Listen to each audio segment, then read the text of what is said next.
Olá, boas-vindas à disciplina de Fundamentos de Operações Unitárias para o curso de Bacharelado em Química da UniOeste do campus de Toledo, na qual vocês terão a chance de aprender bastante conhecimento que lhes permitirá ter o poder de discernir alguns fatos e alguns boatos.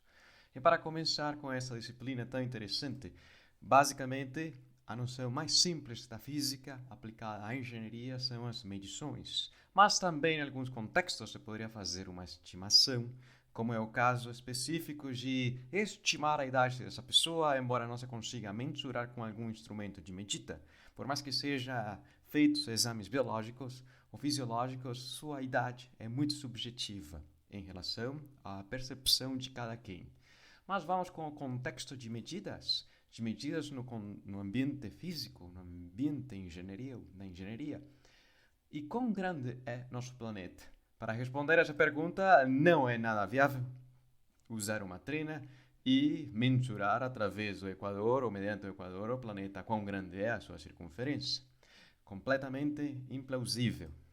Mas há muito tempo, em um dos impérios da história, o Império Egito, as pessoas tinham reparado dos eventos que aconteciam com o céu para poder prever as estações, a época de semear, a época de colheita, simplesmente observando o registro da sombra do Sol de diferentes objetos, por exemplo, aqui um pedacinho de pau ou uma haste, reparando que a sua maior prolongação acontecia em um instante muito específico durante o dia, marcando a diferença da manhã para a tarde.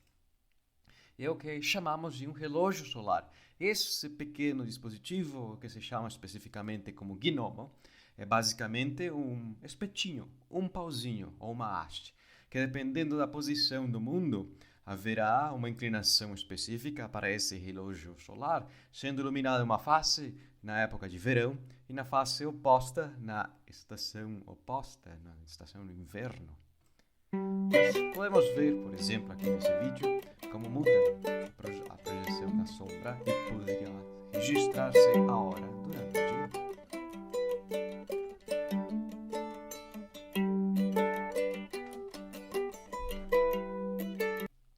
Mas de relógios solares há de muitas classes, nas quais mudam, e basicamente o desenho, porque o relógio, a sua essência, continua a ser a mesma.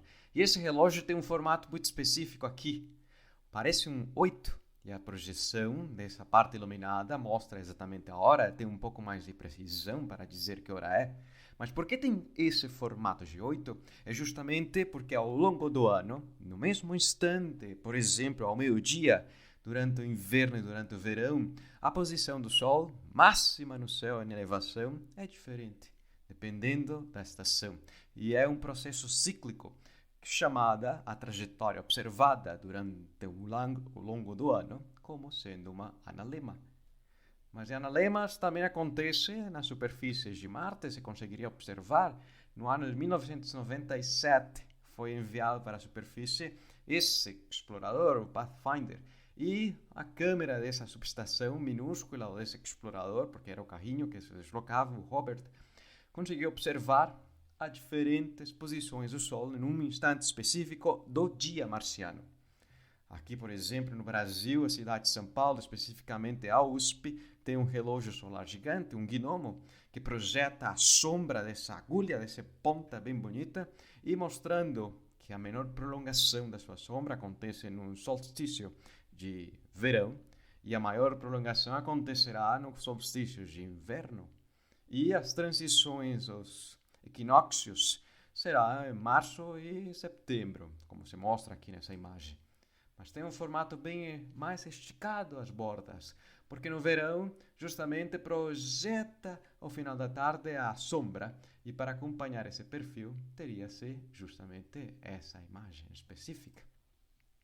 Mas a UniOeste também tem no campus principal, na cidade de Cascavel, no Paraná, há muito tempo, durante o Império Egito, uma pessoa tinha reparado, Eratóstenes, de Alexandria, tinha reparado que as colunas projetavam uma sombra e no mesmo dia do ano, numa cidade um pouquinho mais para o sul, um poço profundo era iluminado até a sua base.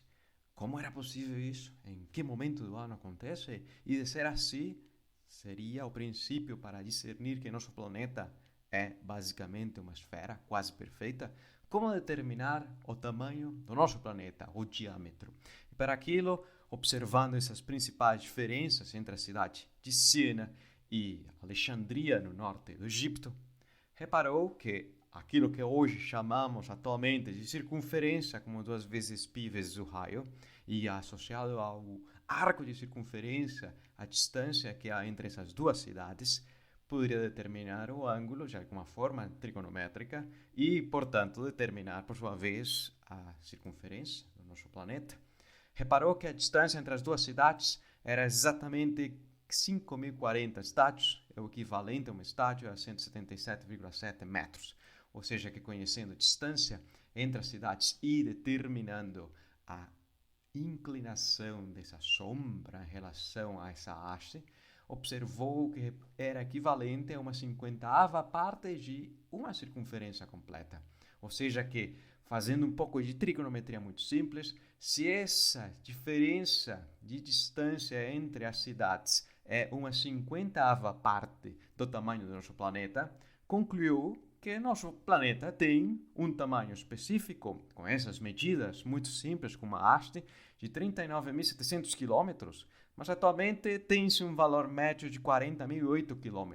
Ou seja, que ter errado num momento histórico onde não existia nem a trena laser, por menos de 1%, foi uma grande proeza.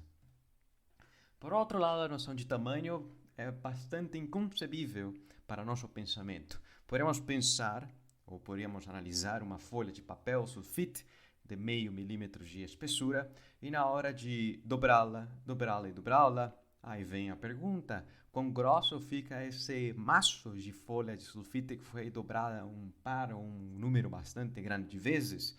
Por exemplo, sem dobrá-la, teria ser o tamanho da folha de sulfite, da espessura, 0,5 milímetro, mas dobrá-la uma vez seria o dobro, dobrá-la 2 vezes, o dobro do dobro, 4, dobrá-la 3 vezes, seria o dobro do dobro do dobro, 8 vezes, e se pudesse ser dobrada essa folha de sulfite 49 vezes, o tamanho obtido diria-se que é grande, mas quão grande é? A nossa intuição nos diz que é inviável, é inconcebível, é imaginável. Mas pelo menos, fazendo as contas, observaria-se um número 10, como se fosse uma locomotiva, com um monte de zeros, como se fossem vagões. É um número tão grande, que não sei como dizê-lo, expresso em metros, que esse tamanho tão comprido é equivalente à distância que há entre nossa estrela ao planeta Terra. É só fazer as contas e a resposta sairá. Mas a nosso entendimento nos diria que 49 dobradas é impossível e o tamanho obtido é inimaginável.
Alternativamente, no contexto coloquial de expressar-se aqui no Brasil, muita gente usa uma noção associada com os ovos.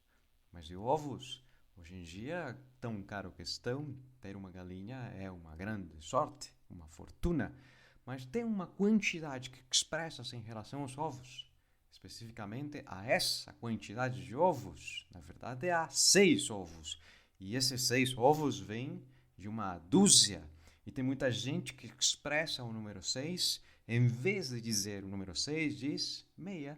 Seja para o número celular, seja para o seu endereço, o 167, ou talvez a chave do Pix, o CPF, 696, talvez. Possibilidades inúmeras há, mas pelo menos é muito comum a quantidade 6, a palavra ser trocada por meia. E falando de tempo, sabe-se que o tempo expressa-se no sistema internacional de unidades em segundos, mas poderia ser bem maior que o segundo, um ano. Um conjunto de 10 anos tem o prefixo de década. Década, 10 maior que 10 anos. Que é um ano. Poderia ser uma diferença temporal que há entre a construção do Cristo Redentor até os dias de hoje, 100 anos ou um século. E dessa forma temos algumas maneiras de poder expressar quantidades temporais maiores que o ano, a década, o século ou um milênio.